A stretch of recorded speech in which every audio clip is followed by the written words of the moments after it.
All right. So welcome everybody. Oh, good. Emily just popped in. Great to see you.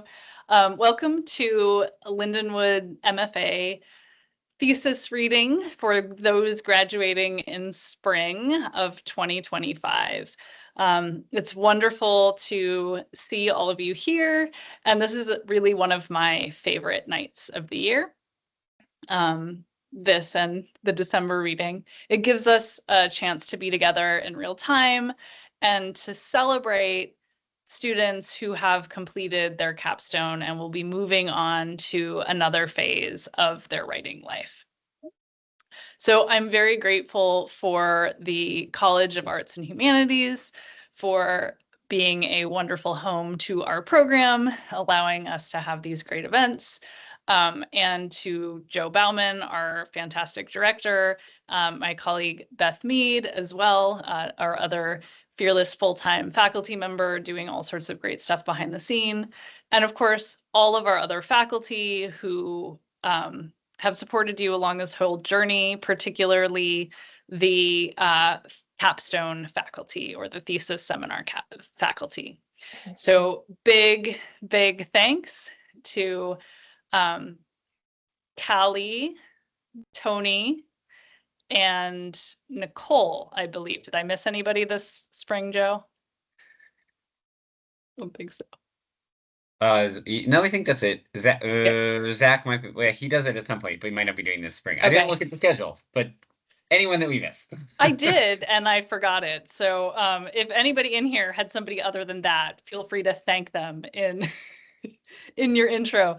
And I thank them myself and apologize for not double checking with my script here. So without further ado, I'm going to hand it over to Loria. And just so we know how it goes, you guys are just going to go ahead and introduce yourselves. So I will pop that list that I said before in the chat, so you know where it is.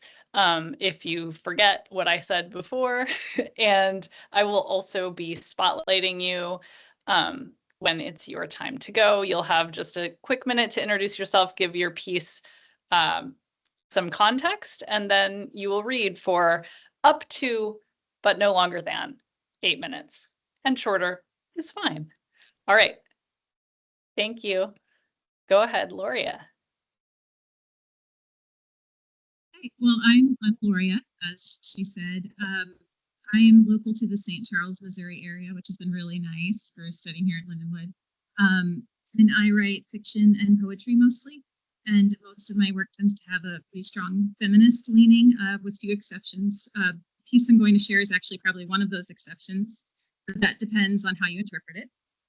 This is something I wrote for my experimental writing class with Ed Morrissey, which is an excellent class, highly recommend. And it is called, it has text, fiction text, and it also has drawings that I created to go along with it. So my plan is to kind of hold up the drawings as I go. This is For Her Majesty's Historical Records. Omen. One day the world became a mollusk, a clamping shell hinging on horizon, the sky bludgeoning men, women, and children over their heads as the dirt below pushed them straight into it. At night, stars dripped like slime from the clammy ceiling of dark. Buildings, as if led by intuition, shrunk in height to accommodate, and the tallest of people walked slumped and hunched. Across the world, news stations reported predictions about the coming unhinging, along with the local headlines. Mary, pregnant with baby, the father of whom was uncertain. Not that she had many partners, but that honestly she didn't remember what could have happened at the time of conception. There was no one, wasn't there? Began stroking her belly and picking out cribs with collapsible legs, just in case.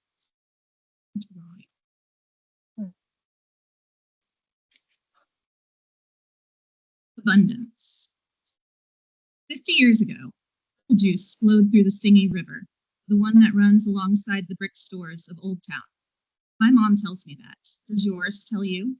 The kind of apple juice that's urine yellow and does not have no added sugar or 100% juice on its label. Fish flopped out of the river, flat dead and sticky, all along the cobblestone road. Cars squashed them into a pulpy syrup that stank up town and killed the tourism for the whole summer.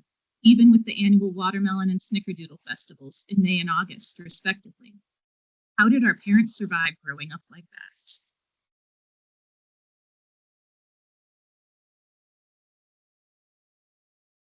Preservation. No one gives presents anymore, not since the awakening of 2062. Present could transform into a curse unannounced, and even the President of the United States was afflicted accidentally. His wife, God rest her soul, gave him a commemorative pin, an American flag with multicolored stars, red stars to represent the African heritage in our nation, yellow to represent Hispanic populations, orange for Indian and Asian cultures. The patchwork of our tapestry in a beautiful star-studded kaleidoscope of tribute. But when he wore it, his hands bled a deep sapphire blood, and the handprints in midnight tones still remain on the White House walls, in memory of the tragedy that eventually overtook his entire body. Children gave valentines to other children at school, only for a red heart sucker to permanently affix itself to a young tongue, the kid slobbering in pink cherry-flavored droplets for the rest of her life. Families began the new tradition of hugging beside the Christmas tree, fingers interlaced, every member who could come at once squeezing into one another on the count of 3, a special long pushing of loose skin and squish to make sure there was something to anticipate. Grandparents, parents, children, aunts, and uncles seated together around an oak table, all partaking of flaky biscuits and greasy bacon, each taken without passing to anyone else.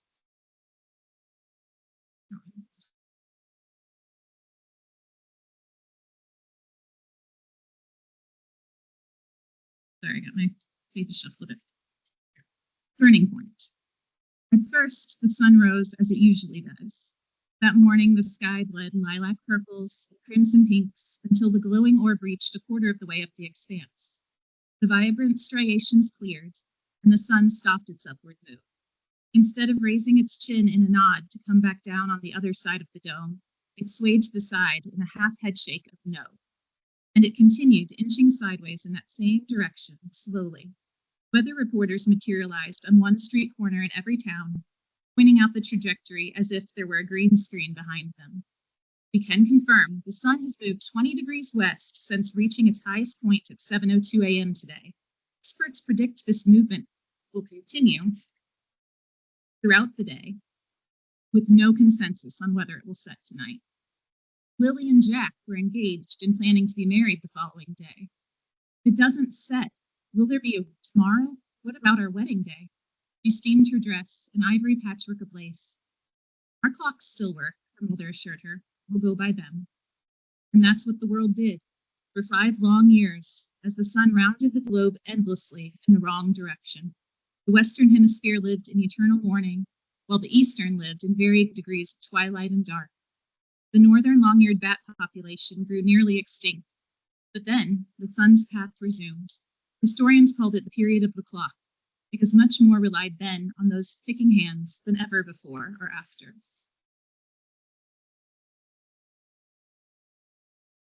Curator's note. These are the snippets I've put together so far, the sense my team and I have made from our study of the journals found in the nuclear fallout shelters in East Village, Relwick. Makeshift notebooks we discovered contain more drawings than words. Attached are reproductions of actual symbology found in these documents, preserved on archival paper. All text has been extrapolated from fragments, and the author's original intentions formulated through inference. My interpretation and documentation are ongoing. Expect more updates next month. That's the end.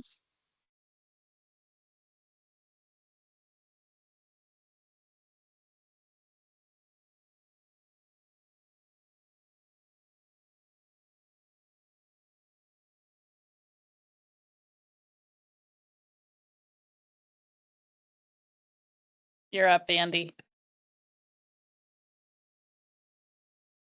Well, hello, everybody. I'm Andy Malinsky, and it's been a hell of a ride. So I'm honored to be here. My thesis is a memoir based around walks that I took with my dad growing up, and the wit and wisdom that he shared with me to help me grow into the person that I am today. On a special note, today he would have been 76 years old.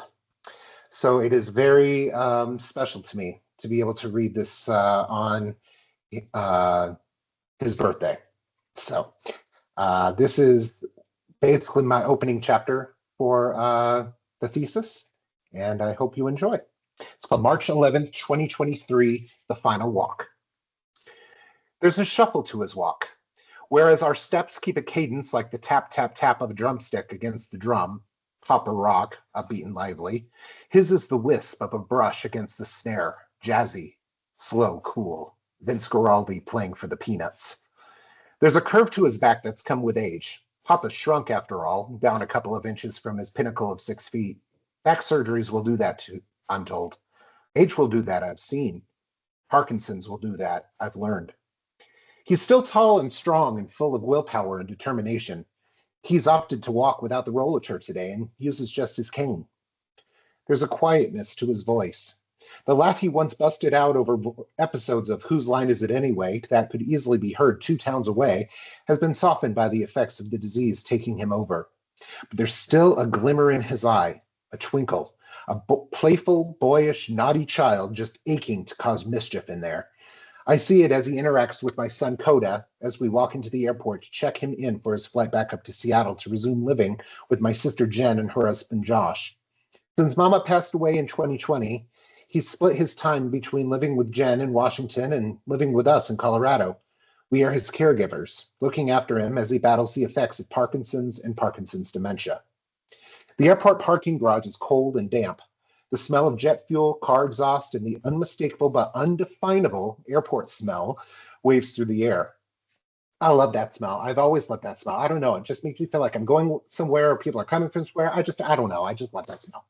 My daughter, Cora, remarks, Papa can't smell any of it. Parkinson's robbed him of his ability to smell anything.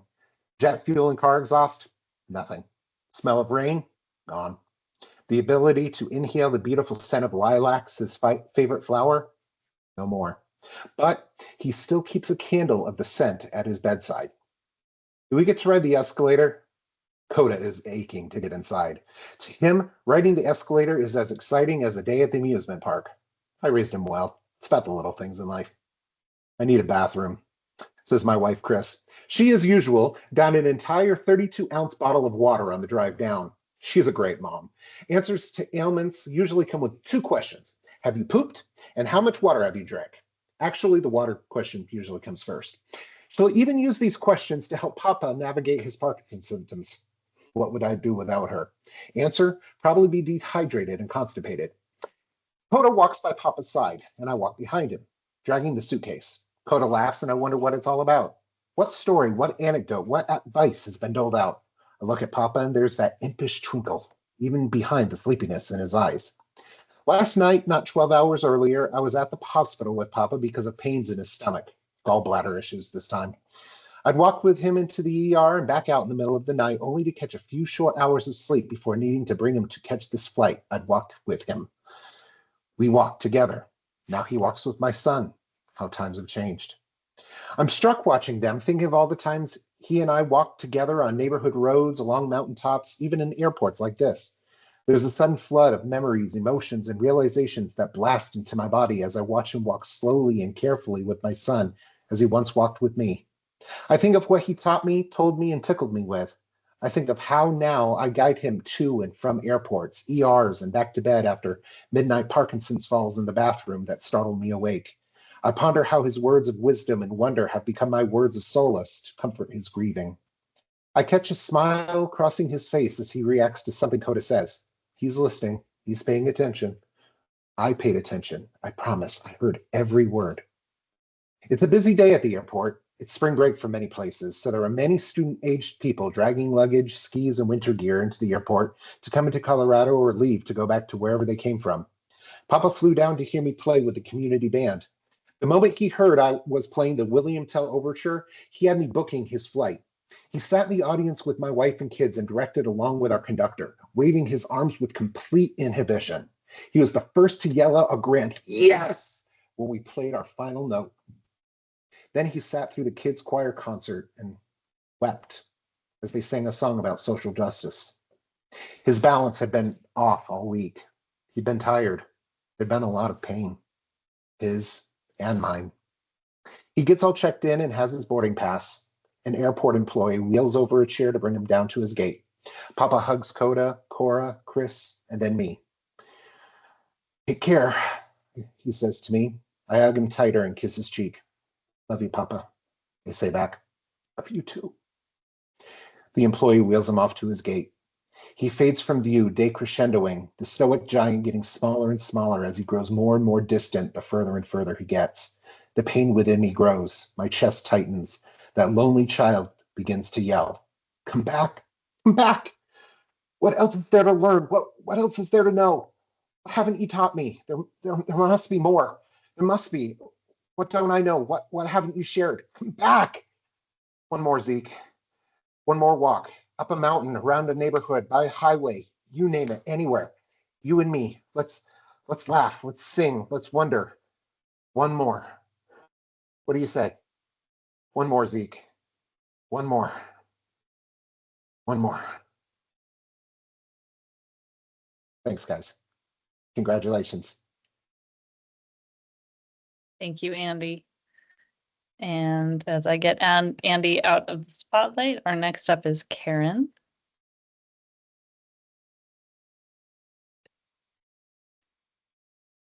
And Karen should now be in everybody's spotlight.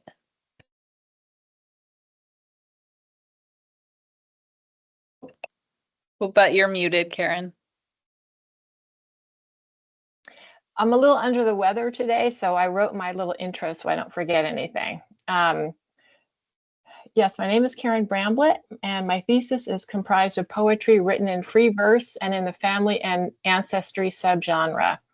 The collection explores family history in a number of ways for connection and healing.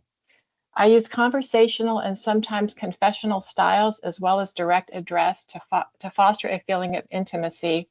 At times, magic realism was employed as well. The first half explores Polish family ancestry and the second half the Norwegian side. The two sections are connected by a bridge poem that references both ancestries.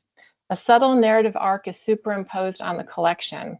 Through this arc, the narrator moves toward an expanded understanding of family and self.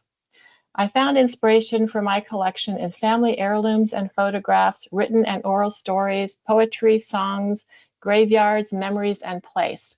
Tonight, I'll read two poems from the Norwegian side. This first one is called Sister's Pillow. To my grandma Bella and great aunts Ruta and Shishton, I lay my head on the petite pillow the three of you sewed with yarn of gray, rust, and cornflower blue, each color a square that gathers up like a mini volcano, forming a landscape of potential explosions. The wool roughs my cheek like tiny rocks flung from afar. Warmth rises from the fumaroles of fiber, and I realize I've been underwater all this time, held up by your love, pushing past fires and against the shivering dark. That one was written this term. This next one was written in a previous term, so some people may recognize it, although I've revised it since. And there's two spots in here with translated stanzas of Norwegian songs, and I'm going to go like this to tell you I'm quoting, and then ending the quote. So I didn't compose those; I translated them though on Google. I don't speak Norwegian. This is called Skylarks at Kyrkjavik, or Kirkjavik in English.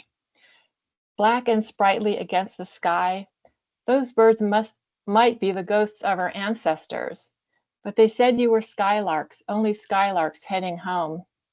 I think you hid in the fir trees. By then, my feet trampled the path along the Oslo fjord, absorbing soaked grass and the footbridge with its railing of small branches. A large flat rock beckoned by the shore, and I clambered on top. The sandstone was chipping away. I lifted a piece from my pocket and imagined my father as a child, yanking off shards and skipping them onto the dark water, grazing it like claws. Did you warble then as well? I was busy capturing photos of the hillside with its apple tree cracked and leaning, of pink flowers with stamens like little helicopters, of the whitewashed hall where you once gathered with good Templars to share salmon soup, flatbread, and brown cheese, where you trilled of mountains and farmers and trolls, a mandolin echoing the melodies. I hope you found late seeds on the ground, though branches were bearing. I didn't think to salvage crumbs from the shrimp sandwich I nibbled while we huddled in the hall to relive your picnics and sing, "Have you felt spring come," as in the old days, when early mornings on the fjord mirror sunbeams, glittering streams, then Kirkevik, best place on earth, fulfills our cherished, wildest dreams. Far away, I finger the fragment, rough and pointed like an arrowhead or a beak, still glistening with mica flecks, gray-pink on one side and red-brown on the other, where it was exposed to sunlight and snow. Long ago, this gift lay beneath my father's feet. I'm careful not to rub it too hard, not make it disintegrate. As I lay the rock down, the point pricks my thumb, and a blood bead reds the edge. I dream of him running off the rock, wide as the world and floating above the stones, flapping his arms as if to fly. Perhaps now you're coursing warm updrafts over the rivered plains of northern India or the lemon groves of Italy. Maybe you've reached Morocco and perched in loquat trees, plunging your mouth into sweet orange flesh. Brown larks of Kirkevik with bellies a soft white. When next you head home, tuck treats beneath your wings. Olives and pomegranate pods, fig scraps and grapes. I'll stash pine nuts and strawberries, blueberries big as my eyes, and cottonwood fluff for your nests. We'll gather on a woolen blanket broader than the meadow and croon an old-time tune. The cheerful chirping of the lark will wake you from a long night's rest. They own a joy that follows you until you breathe your final breath. My father's voice rises briefly above the choir. The skylarks land in a mirror of wings, and long-forgotten faces materialize like powdered paint in water. Thank you for listening.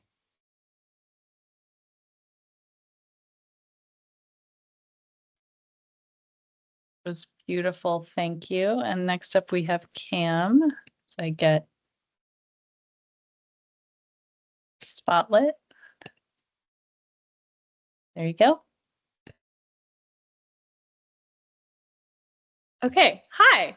I am Cam Hamiden, and this part that I'm writing is from my excerpt for my fantasy young adult novel, and I will be reading the prologue of it, the beginning of the prologue, not the whole thing. All right. When they found her in the forest of Auden, she had been dead for an hour. It was a father and his son who discovered her body buried under a pile of leaves. The two of them were night hunting frogs, a supper fit for the poor, and by chance stumbled over the corpse. The son was horrified, the father speechless, and both realized at the same time who the deceased was, March Cavil, the eldest daughter to their king. The son left to retrieve the generals, while the father stayed back to guard the girl.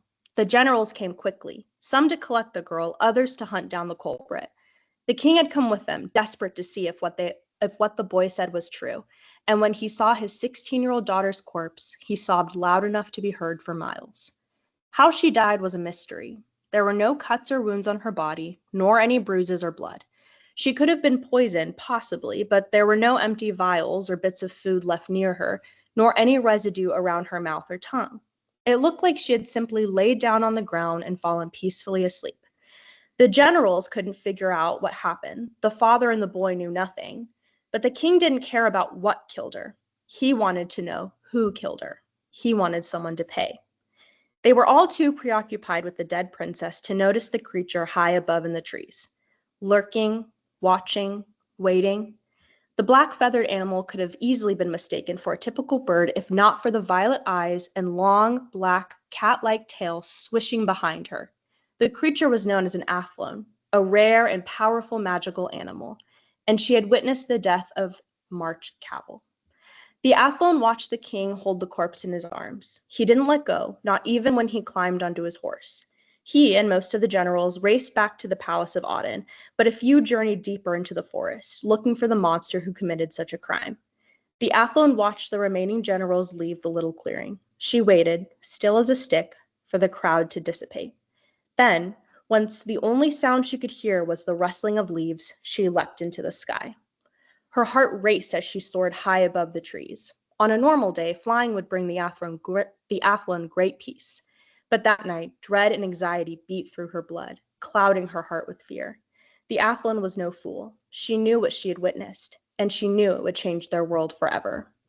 It took the Athlone, a skilled flyer, only 3 hours to reach the island of Inigo. She blended into the shadows and stayed away from the cottage windows as she traveled to the Inigan woods. There was a specific tree she was searching for, one that she'd ventured to an abundance of times. The tree's thick and voluptuous branches, 7 to be exact, looked out of place compared to the redwoods and was something of a wonder to the Inigans. They believed it to be special, but they had no idea how special it really was. The Athlone flew around the trunk and located the hollow oval. To a prosaic, non-magical human or regular animal, it looked like a common trunk's hollow. But to those with magic in their blood, they saw a tunnel, and it was that tunnel the Athlone dove into. Before she could blink, she was inside a small cottage. A black cauldron bubbled in the crackling fireplace, and the flames' shadows danced on the wall.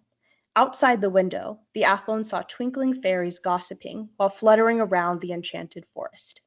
The village outside the cottage was a haven for magical creatures and magias who needed a place of refuge. The world did not take kindly to magic, forcing those with the gift to hide for survival. There were not many of them left. Seated in a corner of the cottage was an old man named Sage. The Athlone remembered him when he was younger, when the world was kind and his face was fresh. But these days his dark skin was wrinkled, his once black hair turned completely gray, and his eyesight dimmed to nothing. Sage was blind, not an ounce of physical sight in him, but his magical sight was more powerful than any other seer who'd ever lived. Sage was sitting in his creaky wooden chair, gazing into the crystal ball in front of him. That crystal ball was the only thing he was able to see in the physical world, and with his guidance, non-seers could observe it as well. "Akiva," he said with a raspy voice, "I have been waiting for you." At Sage's words, the Athlone transformed into a beautiful woman. Her skin turned into a sand-colored hue, her black feathers changed into silky black hair, but her violet eyes stayed the same. Though she was a woman who'd lived many centuries, there wasn't a blemish or wrinkle in sight. "Hello, Sage," she said. Her voice was suave and alluring. "I assumed as much." With more grace than a queen, she crossed to the window behind Sage and peered out. A lake spread beyond the cottage, and a man in his 30s was seated next to a young woman, a teenage girl, wrapped head to toe around a blanket. The girl's grip around the blanket was tight, as if it were a shield protecting her. Akiva couldn't see their faces, but she knew neither of them were talking. What is he doing here? She did not try to disguise her annoyance. "Comforting the newcomer. She arrived a little bit before you did." She tilted her head up, eyeing the outdoor man with the shaggy hair. He didn't have to turn around for her to know his beard was unkempt. It always was. "Should I go out there?" Sage shook his head. "No, not yet. Let him sit with her." He gestured Akiva forward. "Come and look into the crystal ball with me." Akiva pulled up a chair and sat beside the old man, peering into the crystal ball. It showed a prosaic boy with olive-tanned skin, brown curls, and deep blue eyes leaning against a cave wall. His elegant clothing, the type worn only by nobility, was dirty and torn. Blots of blood were scattered on his tunic, and his left knee was scraped and bruised. "Is this the future or the present?" Akiva asked. "Present. The boy is Elias Winter, is he not?" "Yes." "He looks young." Sage nodded. "He is only 14, a few months older than Amory. Both are too young to have gone through what they did tonight." Sage placed a shaky hand over Akiva's. "Now watch and listen." Elias Winter brushed his brown locks out of his face, the dirt and tear stains on his cheeks much more visible now. He winced and held his shoulder, having forgotten about his injury. A twig cracked, and Elias snapped his head towards the cave entrance. A girl with almond brown skin, long wavy black hair, and bright green eyes limped into the cave, holding a tight leather pouch. The girl looked far worse than Elias. Tattered and muddy clothes, bloody wounds and bruises, and a blood-soaked linen wrapped around her forehead. "Do you recognize her?" Sage asked. "Of course," Akiva said. "It would be impossible for me to forget the face of Amory Magdal." And that's what I'll share. Thank you. Thank you. Next up, we have Diane. I'll get you in the Hi, spotlight.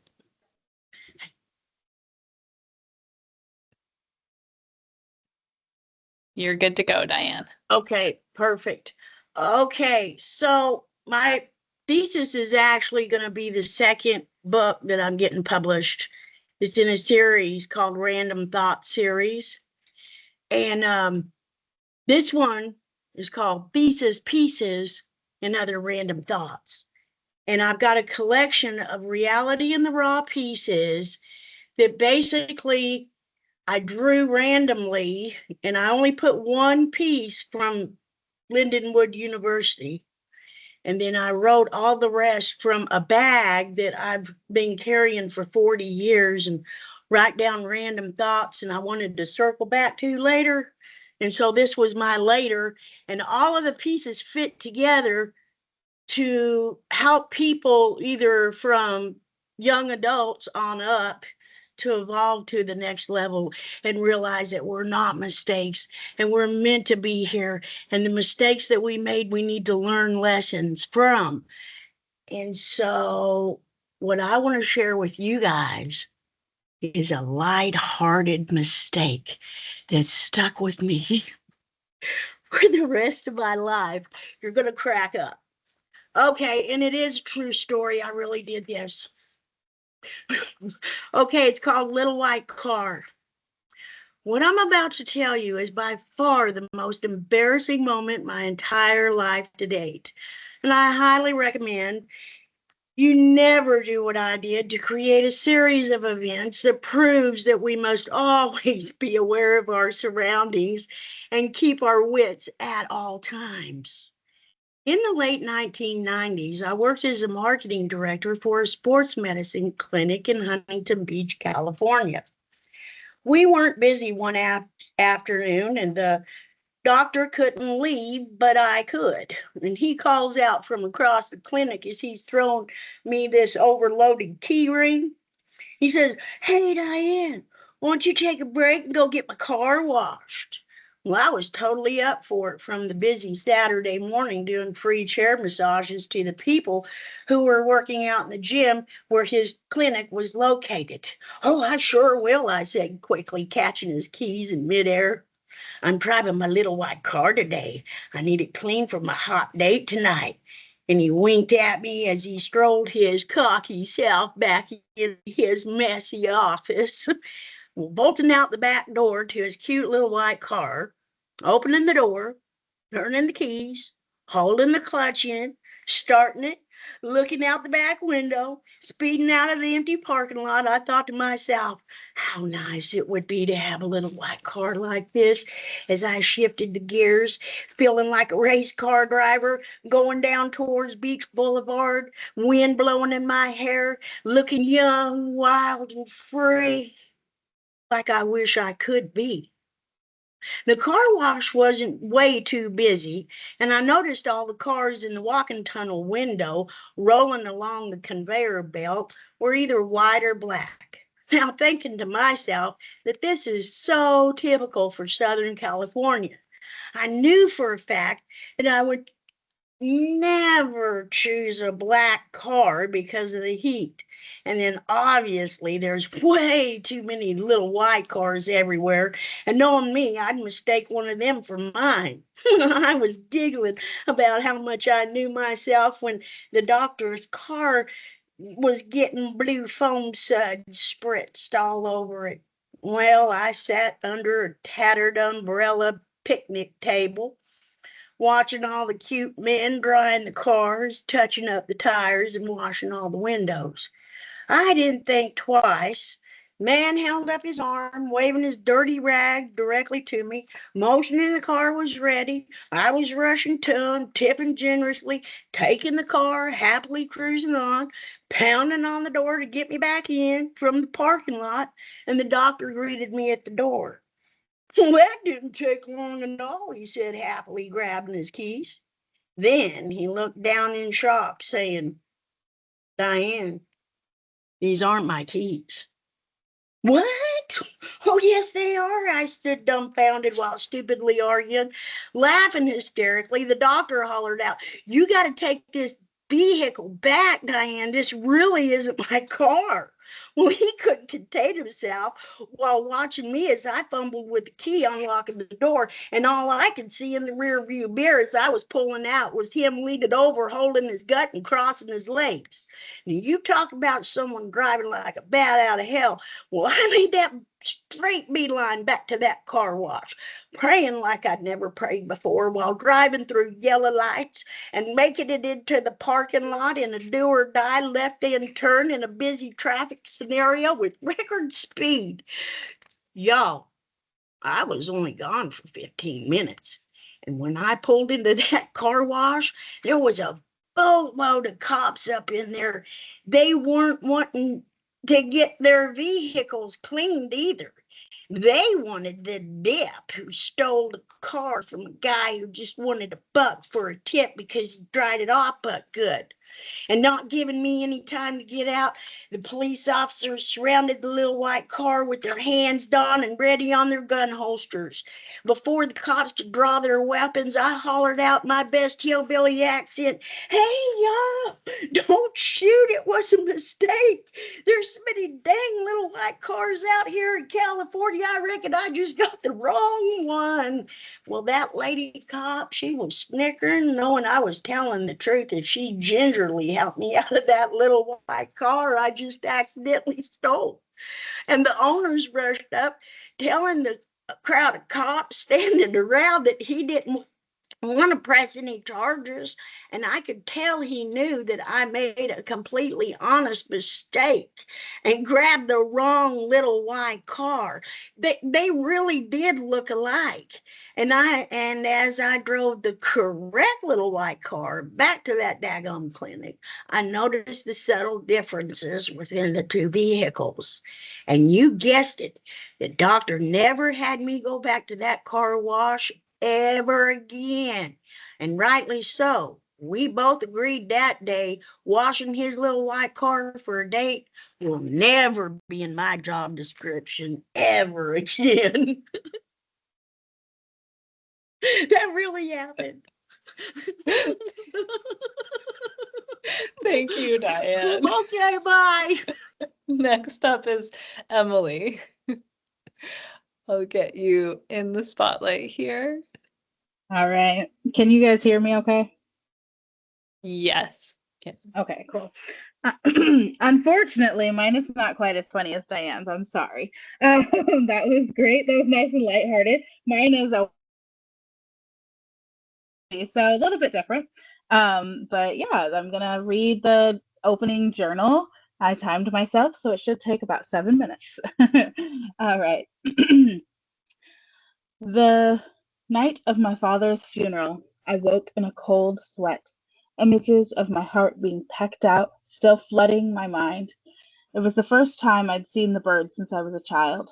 For weeks, I woke up screaming, drenched, clawing at my skin to get the enormous black bird with his impossibly long beak to stop his incessant pecking. My mother upped my therapy to twice a week, and my sessions quickly went from talking about my grief to talking about PTSD. To be honest, the nightmares weren't the worst part of losing my dad. The worst part was that I could still feel his presence waiting in the forest. Forest doesn't give it justice, though. It was my backyard. Our yard had a small fence that locked me in as a child because no matter how many warnings I was given, the reward of escaping to the woods was greater than any punishment I faced. They were my haven. The overgrown foliage, a respite from the overwhelming nature of the college campuses I frequented with my mom, the professor. The woods were my home. The woods were my home, excuse me. A hollowed out tree was the perfect spot to breathe in the grass and to play hide and seek as a child. We lived in like a smallish town, the kind of town where you didn't know everyone, but you were only 1 or 2 degrees of separation from any stranger. There were only 2 high schools, Valley Falls High and this private Catholic school. But most teenagers frequented the same haunts, the old subway, the gas station, general stores, one of those giant ones that people love to stop at on road trips, and any large enough parking lot that forgot to put up a no loitering sign. But those deep, dark words are my sanctuary. No, not are, were my sanctuary. Now, every time I venture too close to them from my backyard, a chill breaks over me because my dad is in there. He's not alive, but he's not at peace. I don't know why he won't speak with me anymore. I'm not brave enough to walk into the trees that I'd once loved to hide in, but he's there. To be real, I'm not sure I'd ever go in there again, but some part of him's there, stuck, and I don't think I'll sleep again until I know he's at rest. My name is Zora. I've been given this therapy journal to help me cope with my most recent diagnosis of PTSD, but aside from that, the bigger secret I've hidden for the last 10 years, the secret I can't talk about in therapy or with my friends, but still every day I live with, I can communicate with the dead. That sounded way creepier than I meant it to sound. I don't hold seances under the full moon or cast spells or bring the dead back to life.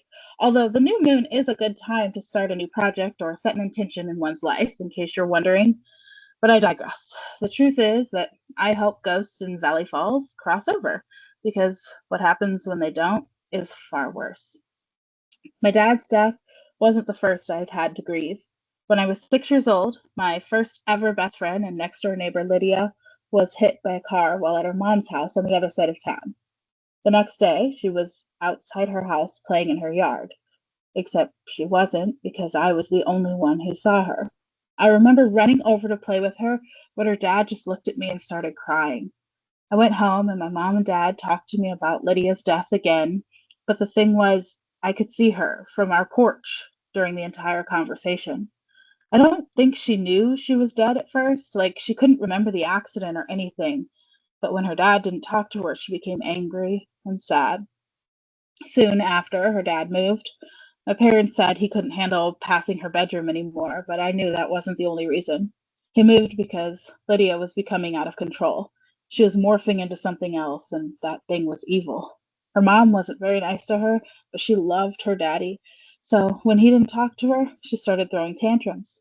It was scary to see the lights in their house flicker on and off, but I knew Lydia was just upset.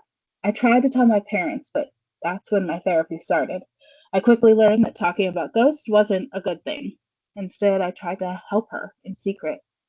Lydia never understood why her dad left. I tried to talk to her about things and just play with her to make her happy. But she started becoming scary.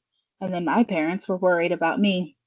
I wasn't making friends because I wouldn't talk to anyone but Lydia. One day, I overheard them talking about moving away, not just from our house, but out of Valley Falls altogether. And I couldn't stand the idea of leaving my woods. They were mine. So I stopped talking to Lydia. The house remained empty for years, but I could feel the anger, sadness, frustration oozing from the paneling anytime I walked by. I stopped seeing her around the yard as the months turned to years. At some point, another family moved in. Their lights never flickered. I've even been to their house a couple of times. When they moved in, they had 2 teenage sons, but when they left for college, they never really came back. That was almost 10 years ago, and now I go over to help them clean their yard and put out decorations. I've never felt Lydia there, but I suppose she wouldn't just come out and talk to me either. She was mad at me when her dad moved out. She blamed me for him not talking to her anymore. I spent most of my childhood being an easygoing kid after that. I was too loud and had a hard time making friends, sure, but I loved reading books, making up adventures to go on, and once I finally started making friends, I was fiercely loyal. Lydia was the first ghost that I'd ever spoken to, and I still miss her. I've met a handful of ghosts over the years. They've all had an aura that I can tap into, and often I help them move on, but sometimes they move on by themselves. Sometimes they don't, and that is a terrible experience. They become rotten monsters, losing any part of themselves that made them human. They smell rancid. And now my father is at risk of becoming one of them. He's lingering on this side with the living, but there is a sinking feeling in my stomach that he's not here by choice.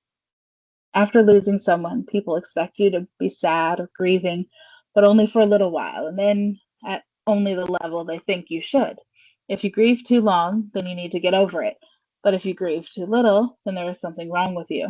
After Lydia died, I grieved too long. But therapy helped me to learn what was expected of me, so I melted into those expectations. When my granny died, I did exactly what was expected of me. Her ghost moved on quickly. Thankfully, I didn't have to help her. We weren't exactly close, but this situation is unique. See, I'm the one that found my father's body. I'm the one who called the police and watched them cut him down. I'm the one who stood with rain-soaked clothes while they hauled my father's body away in an ambulance to a hospital, even though he had no pulse. I'm the one who has this nightmare of a bird pecking out her heart every night.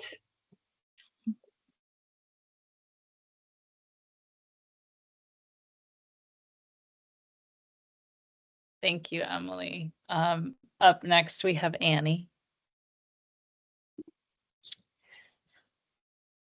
I think you should be in the spotlight now. Okay. Hi, everyone. I'm Annie Olsis. I'm going to be reading the first chapter of my thesis piece, which is an LGBTQ romance set in St. Louis in the year 1920. And this first chapter is called Whispers of Rebellion, and it goes back and forth between the present day at that time and the past. Father? My father's voice cracked and he cleared his throat. He's gone. My brow scrunched in confusion. Who's gone? My father's face dropped, and I immediately knew who he was talking about. I raced up the stairs and burst through Thomas's bedroom door. The bed was perfectly made, and it was obvious that no one had slept in it. Thomas's jacket was not sloppily hanging on the back of his desk chair like it always was, and his favorite pocket watch was nowhere to be seen.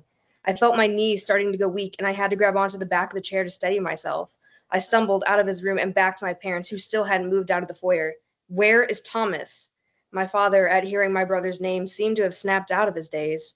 He started leading my mother to the living area and gently set her down on the settee. I'd never seen him be so gentle or caring with my mother before. When she was safely sat, my father went and stood in front of the fireplace. He placed one hand on the mantel while the other remained in his pocket. He just stood there, staring at the flames. I stepped towards him. Father, where is Thomas? Without looking away from the flames, he said, Thomas is gone. I swallowed the lump that was forming in my throat. Gone where? My father's head drooped. He's dead, Lillian. Throughout my life, I had always preferred the company of my older brother Thomas over the company of the other girls that lived near us. While the girls concerned themselves with baby dolls, tea, cross-stitching, dresses, and eventually boys, my interest lied more with playing war, good whiskey, business practices, and exquisite three-piece suits. As I aged, I discovered that I could handle anything and everything just as well as Thomas, sometimes even better than him. Thomas loved this about me. He would constantly nourish my confidence so I would never second-guess myself. He always said that I was more intriguing to spend time with than any of his other pals. I adored him for this. My parents, in the beginning, had no objections to my spending all my time with Thomas. They seemed to relish the fact that they had two children that genuinely enjoyed each other's company, when so many of their friends' children did not. But as I got older and societal pressure grew far stronger, their approval of my activities lessened and lessened. What they had assumed was an eccentric phase that I would grow out of ended up being the foundation of their disappointment in me. They wanted me to take my place in the world and understand my role in society so that the whispers and the side glances would stop. Thomas would always stand up for me and try to get my parents to understand that there was more to me than the restrictions that my gender placed upon me. They never bothered to listen to him, so we found our own subtly secretive ways to spite them and make it feel like we were actually living a real life rather than trudging through one. This had started with simply going to the parlors of his pals that didn't mind me coming along, but that all changed the year Thomas had turned 20 and I turned 18. His friends no longer thought that it was proper that I accompany Thomas to their parlors anymore due to my being a woman. Thomas responded that he thought it was no longer proper for him to spend time with men that would exclude his sister based on her gender.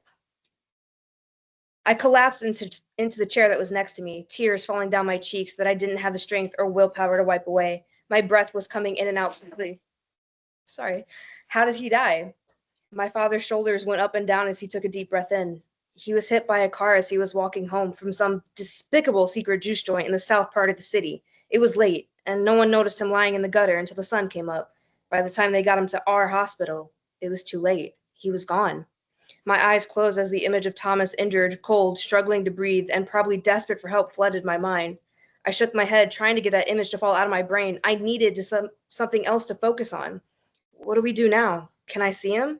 My father's shoulders squared, and he turned to me. Absolutely not. You cannot see him. We will have a service for him in the next couple days. We will bury him in the family plot, and no one will know the truth of where he died or when he died. Thomas and our father had never seen eye to eye. They spent most of their time fighting, but every now and then they had a knockdown, drag-out fight. On a warm summer evening, one of these knockdown, drag-out fights resulted in Thomas storming out and spending the entire night walking. He only stopped walking when he heard the fleeting sound of music drifting through a door that someone had opened. The next day, there was a gleam in his eyes and a glow about him that I had never seen before.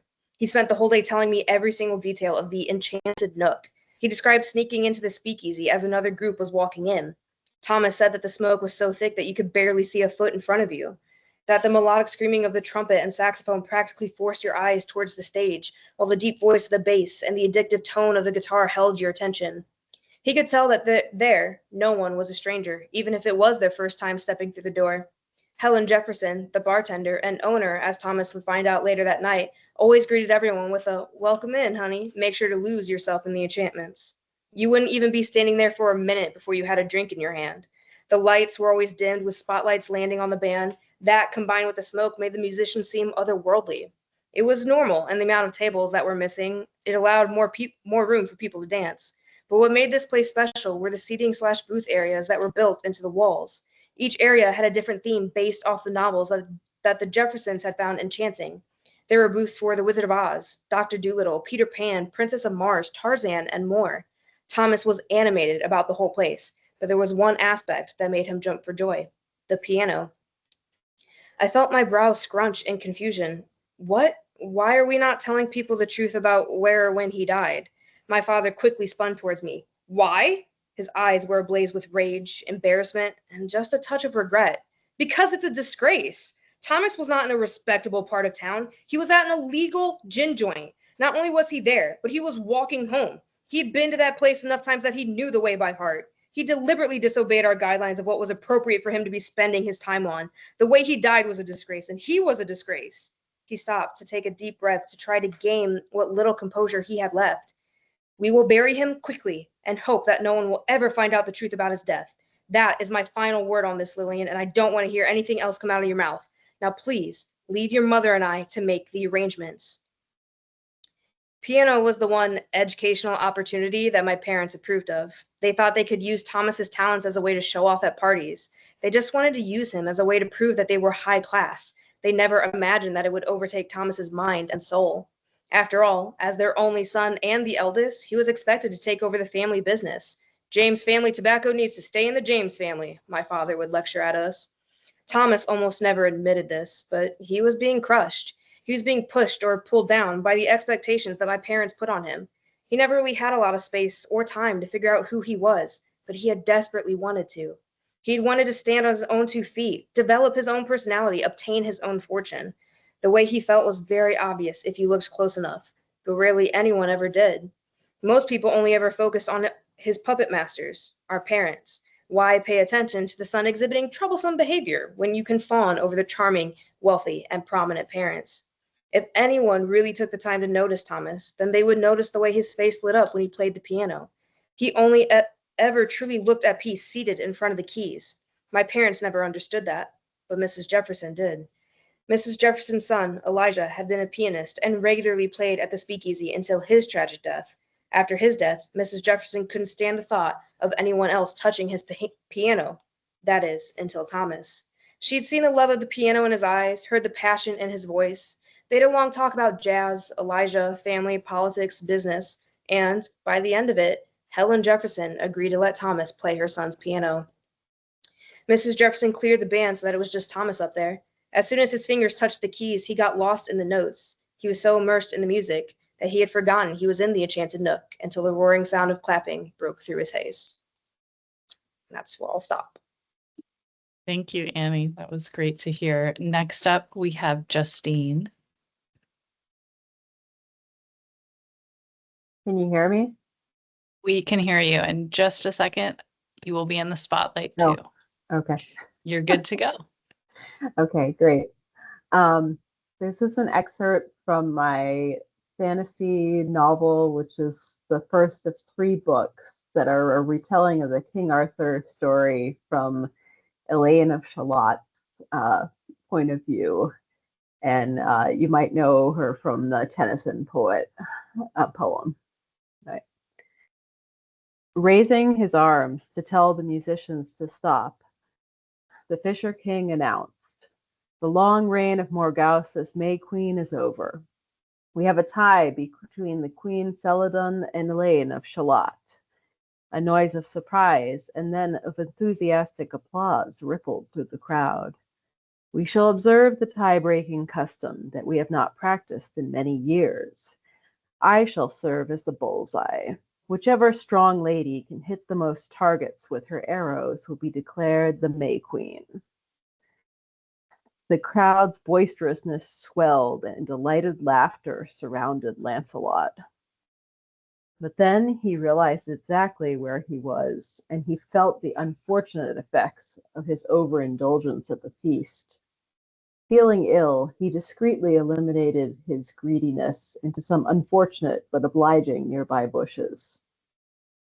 He mopped his brow with a handkerchief offered to him by Elaine. He wondered if she would ever see him in a moment that was less than embarrassing. "You ate the food," she said, shaking her head slightly. "You shall recover soon. It is fortunate that you have come to your senses in the night, rather than facing wreckage tomorrow morning." "They gave me this wine," he groaned, shaking his head in disbelief. "It was fresh, liquid, like honey, but the enchantment on it had something to do with Morgause as well." His voice trailed off, and he sat down heavily on a stone bench. "I know her tricks well," said Elaine gently, sitting down next to him. "You're not the first to have fallen for them. Be on your guard for the rest of the night. I might need help if this archery contest goes awry." "Why? What do you mean?" "The Fisher King is ill. Can you not see how he favors his right leg over his left?" Lancelot examined the Fisher King as he strode over to a large rectangular wooden structure that resembled a temporary wall. He did have a slight limp. Yes, but what of it? Queen Celadon gave him that injury with one of her hunting spears. She was returning here to her home after a long day of stalking the White Hart, and discovered him in bed with the wife of one of his generals. She will not heal the wound, as she thinks of it as a mark of ownership over her husband.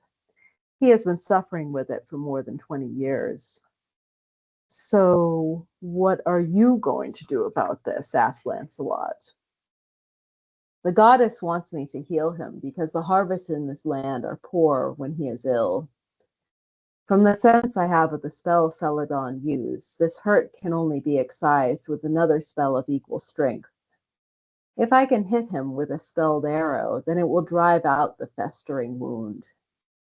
I have no intention of hitting all the targets. Almost all is good enough." She had a quick sparkle in her eyes as excitement and playfulness danced over her expression. Sighing in exhaustion, Lancelot said, "Again, I have no useful role to play. You have a plan. Every circumstance is fulfilling it." Touching him on the shoulder, Elaine smiled ruefully. Lancelot was now in the position she had been in when she grew up with her father, a witness to those more powerful than her. Elaine rose and took her place by Queen Celadon at the other end of the wide space of the hill. Pinned by daggers that went through his clothing at both arms and legs, the huge green height of the Fisher King was even more impressive in this powerless position. A herald dressed in velvet of darkest ivy yelled out, "Bring the bows!" On 2 large pillows, servants bore the bows of ebony. Sharply carved, strong, and cruel, Elaine and Celadon each took a bow and set about adjusting it for their own use. When they were ready to shoot, they nodded to the herald. Hear ye, listen as I proclaim the rules, shouted the herald. The lady who hits the most targets marked in red, and he pointed to spots of red drawn around the hands and feet of the Fisher King, without shedding blood, will be crowned our May Queen. Each target hit gives the lady another turn until she misses, and then the other lady may shoot. Should blood be shed, the Fisher King shall determine the punishment. Commence. And that's the end. Thank you so much, Justine. Thank you. Yeah. And next up, we have Carolyn. Hi, can you hear me? Yes. And let's see, I just need to find you so I can spotlight you.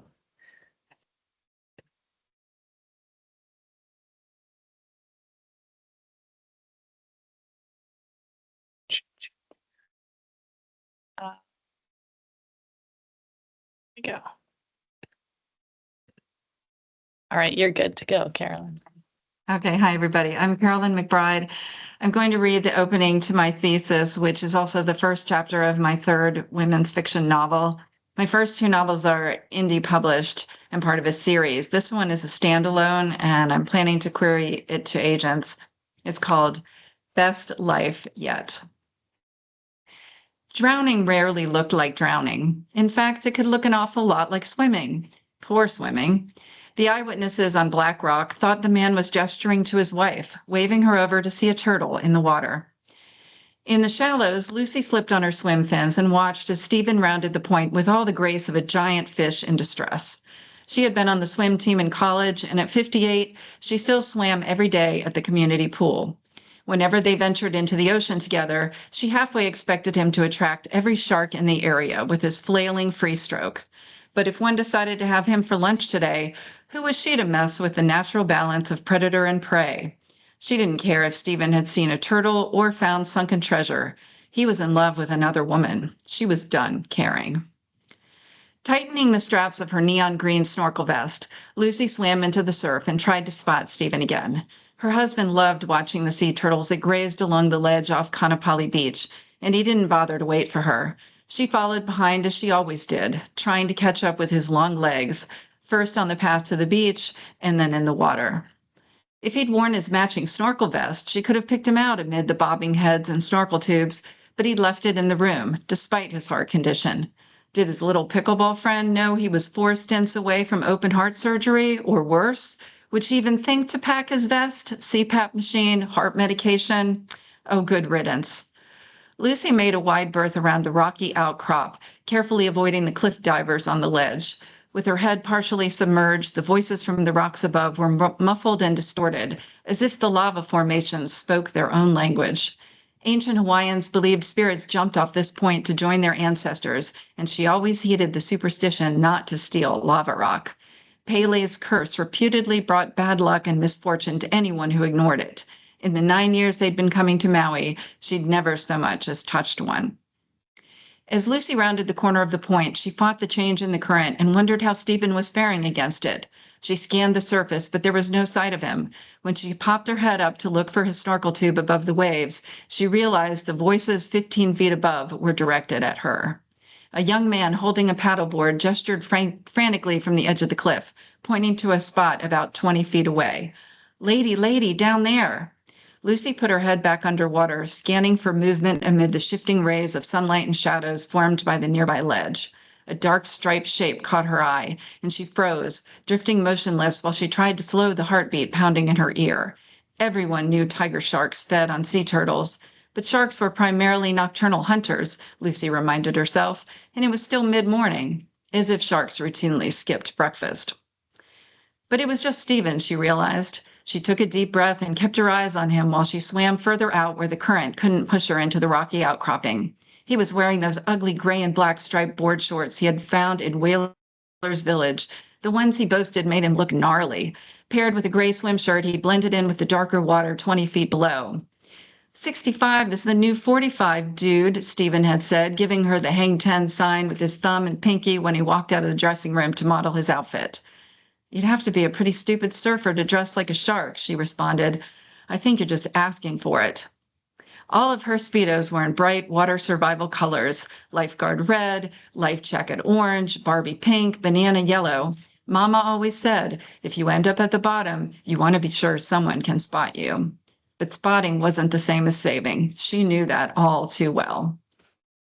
Lucy pushed the thought away and focused on Stephen, expecting him to wave and come up for air any second. He was suspended about halfway down the underwater ridge, arms outstretched as if trying to hold himself in place. At first, she thought he was watching a turtle feeding along the rock wall, so she gave a thumbs-up sign to the guy above her. But turning back to get Stephen's attention, she didn't see any movement. Not from the ledge, not from Stephen. In fact, he wasn't even looking at the ledge. His lifeless body was turned toward the open water, and it was sinking. The morning had started out like all the others in the past week, with Lucy awakening early to watch the sunrise. She longed for an ocean view every day, but she would have to wait until next year's timeshare week to indulge in the salt life again. They were taking the overnight flight back to Orlando later, and she wanted to spend their few remaining hours on the beach before checkout. She felt a bit foggy from the extra Mai Tai at the luau the night before, and vaguely remembered Stephen saying he didn't like a sloppy drunk, right before she passed out.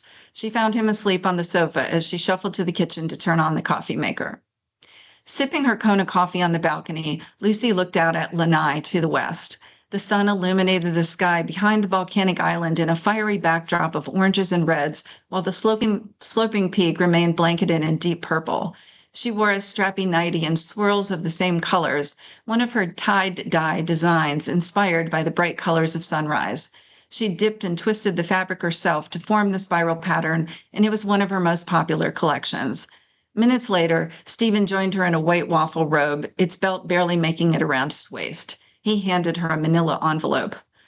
Oh, that's right. Happy anniversary, sweetheart. I almost forgot the actual day, she said, embarrassed he'd remembered first. 6 years, can you believe it? Hang tight, I have something for you. She stood up to get his gift from the hotel safe, but he grasped her hand and guided her into the living room. It was the last time he ever touched her. We have to talk, Stephen said. Okay, just let me grab my breakfast, she said. Lucy settled into the wicker sofa with another cup of coffee and banana bread, Stephen in an armchair across from her. Have you tried this, she said. It's the one from the roadside stand on the road to Hannah. It's so incredibly moist. She held out a bite for him, but he waved her off. In the next breath, he announced he'd met the love of his life. She's my soulmate. We're going to grow old together, he said, his head bowed. Wait, what? In latitude living? Lucy stifled a laugh, nearly gagging on a banana chunk. And I thought that's what we were doing, growing old together. You just got a head start, right? She winked. Stephen was 7 years older than her, and she always teased him about being older and wiser, which was why she'd married him in the first place. He was the grown-up in their relationship. This had to be a joke, but his face was stone cold. Maybe there was no expiration date on midlife crises. Lucy, cut the crap, Stephen said. I'm being serious here. Dead serious. His words were like a slap in the face, and she instinctively folded her legs and wrapped her hands around her knees, forming an impenetrable lump on the sofa. She squeezed her eyes shut, not to stop the tears, but to try to make sense of this life quake.